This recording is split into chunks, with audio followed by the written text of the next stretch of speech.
Au cœur d'une chaleur intense, les requins chassent et survivent en dépit des fréquentes éruptions.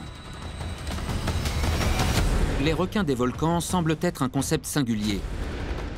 Mais en 2015, des chercheurs installés sur les îles Salomon font une découverte stupéfiante.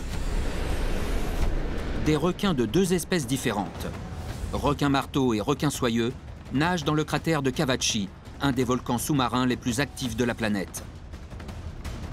Au cœur d'une chaleur intense, les requins chassent et survivent en dépit des fréquentes éruptions.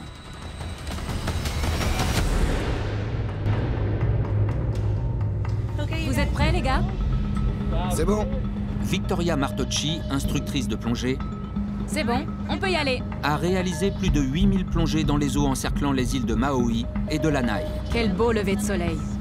Elle se rend sur l'un des lieux sous-marins emblématiques de l'île de Maui. On vient de s'arrêter sur le site de plongée Firth Cathedral. C'est le site que je préfère sur cette côte.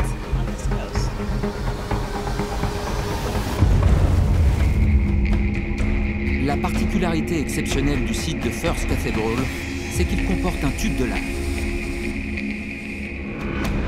Les tubes de lave sont des tunnels forgés par un écoulement de lave, et c'est leur constitution qui pourrait être déterminante ici. Lorsque la lave se refroidit, elle forme du basalte qui contient un champ magnétique. Les requins ont des organes sensoriels extrêmement puissants sous leur museau, qu'on appelle les ampoules de Lorenzini. Ces électrorécepteurs sont des pores dont les requins se servent pour détecter les champs électromagnétiques. C'est ce qui aide les requins à pister leur proie. Et les tubes de lave composés de basalte sont souvent des aimants à requins. On voit souvent des requins dans cette zone.